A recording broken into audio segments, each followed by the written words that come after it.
જય સ્વામિનારાયણ. આજના દર્શન. જય ગણપતિ દાદા. જય કષ્ટભંજન દેવ. Good morning Gulabbhai. જય સ્વામિનારાયણ. Good morning. જય સ્વામિનારાયણ. જય સિયારામ. જય શ્રી કૃષ્ણ. આજે શું કરવાનું છે રાજુ? આજે બધું તૈયાર કર્યું છે. હા, પછી પાંચકના તેલ ઉકાળવું જોઈએ. પલાળી દીધું છે બધું અને ઉકાળવાનું ચાલુ કરવું જોઈએ. હવે નગર પછી આ આઈટમની બે આઈટમ આઈટમ આપણે નહીં થાય. આજ નહીં બનાવી તો આઈટમ નથી બને, આપણે બનાવવું પડશે. આઈટમ એમાં રોકાઈ જાય એટલે તહેવાર આપણે નહીં થાય એટલે અટાણે બનાવી નાખવાનું. હા, એ પલાળી દીધું, એ બની જાય એટલે બીજું પલાળીને તૈયાર કરી દેવાનું. તૈયાર કરી દેવાનું. વાહ હા વાય નકર તો ભેગું ન થાય. તો ભેગું ન થાય કારણ કે ઓર્ડર બહુ રાજા છે હા અને તેલ આપણી પાસે હવે થઈ રહેવાય એવું છે. હાલો, જય સ્વામિનારાયણ.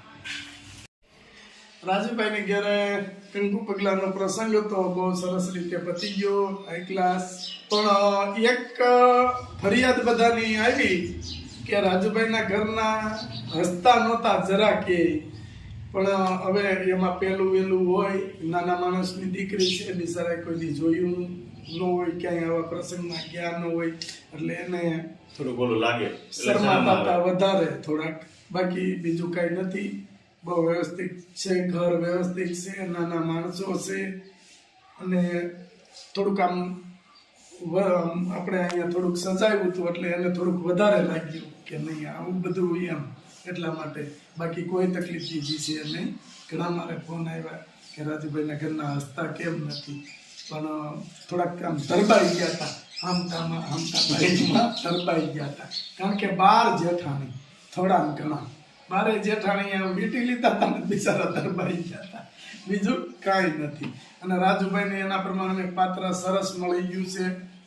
આવતી સાલ ભગવાનની દયા હોય તો ઢોલ વાગી જાય, લગ્ન કરી દેવી એટલે રાજુભાઈ રેડી. દિવાળી પછી જો માની જાય, પણ નાના માણસ છે એટલે બિચારા એને 2 વર્ષ હારે કરવાના છે એટલે એ તકલીફ. 6 બેન છે, ભાઈ નથી એટલે થોડીક તકલીફ પડે. એના પપ્પા નાની મોટી મજૂરી કરે છે, મજૂરી કામ જ એટલે એમ વરો કાઢવો થોડોક અઘરો છે આ સમયની અંદર. એટલે દિવાળી પછી જો આ પાડે, સંબંધ થઈ જાય બીજી દીકરીનો તો દિવાળી પછી, નહીંતર આવતી સાલ. જય સ્વામી. કેમ છે રાજુભાઈ? બહુ સારું છે. દૂધી ખમણવાનું ચાલુ? દૂધી ખમણવાની. દૂધી ખમણ કેવી તેલ બનાવવું છે, ખમણ પડે ને પછી. હેર ઓઇલ પાછું બનાવવાનું છે એમ ને? દૂધીનું પાણી માં પલાળવાની હોય ઔષધિ, ખમણવી પડે.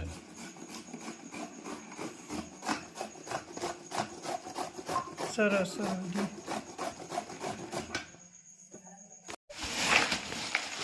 ઔષધિ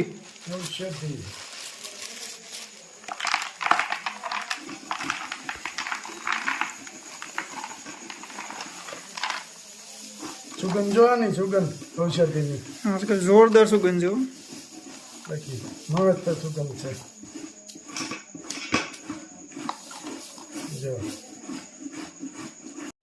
સુગંધી વાળો જટામાછી કહેવાય, સુગંધી વાળો કહેવાય.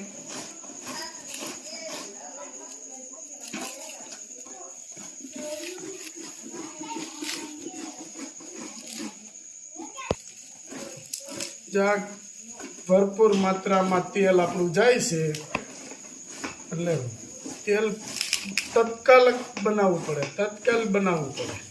આમ હજી ખૂટ્યું ન હોય ત્યાં આમ પાછું બનાવવાનું, આમ ખૂટ્યું ન હોય ત્યાં આમ બનાવવાનું. 2 બોટલ રહે એટલે સીધી તૈયારી ચાલુ. જોઈ લો આ સુગંધી વાળો જટામાસી કયો તો ચાલે, સુગંધી વાળો કયો તો ચાલે. રાજુભાઈ દૂધી ખમણી રહ્યા છે. ઔષધિ ઉપર ઔષધિ ઢગલામાં બધી વજન કરેલી હોય. વજન કરેલી. ચાલવાનું એમણે એમ ના ચાલે. અને આ તો આપણે અગાઉ પલાળી જ દઈએ છીએ.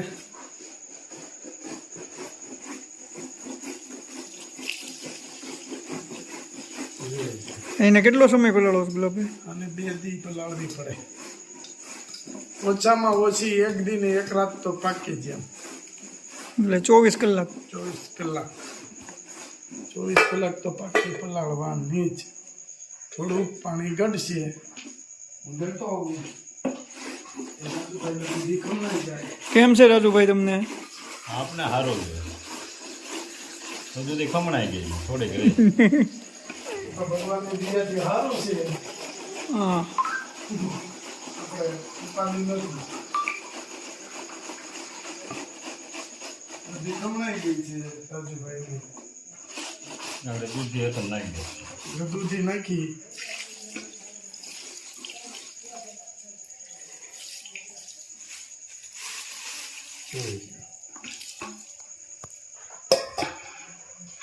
રાજુભાઈ દૂધી આપે પછી મિક્સિંગ કામ ચાલુ થશે.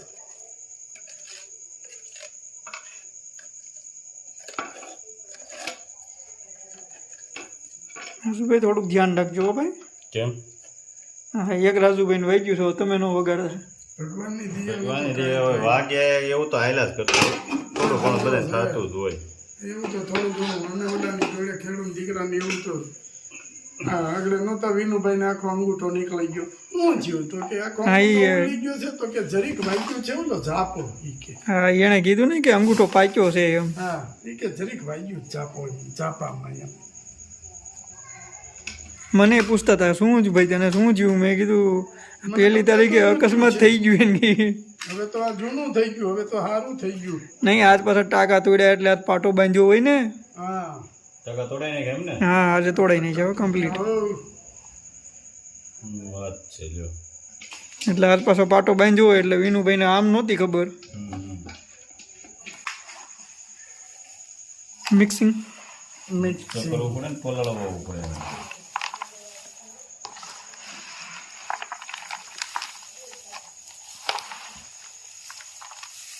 હા, એક ઔષધિ એવી છે કે બહુ વધારે ઉડે છે. તો દે.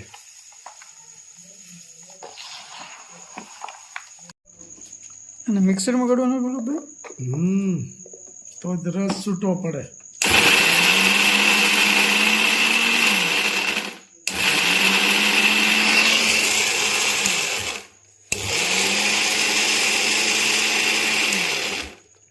બધું અલગ અલગ હોય. અમુકનું કટિંગ કરવું પડે. જો જોયું? અમુકનું કટિંગ હાલે, અમુકને પીસવું પડે, અમુકને આખા રહેવા દેવા, એવું બધું હોય આમ.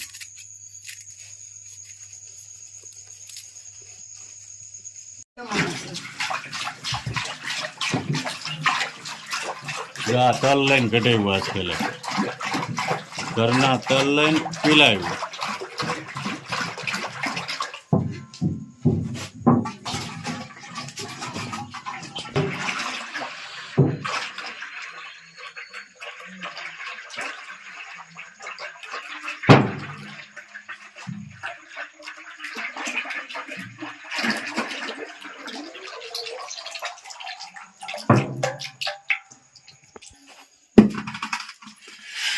ઔષધિ ઔષધિઓ રાજુભાઈ.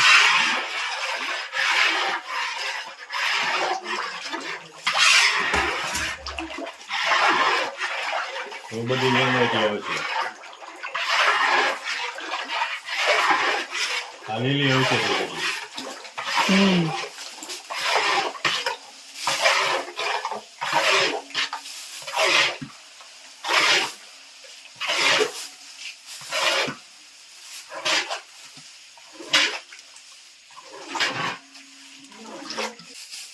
ગુલાબ એમ ને. હા ગુલાબ.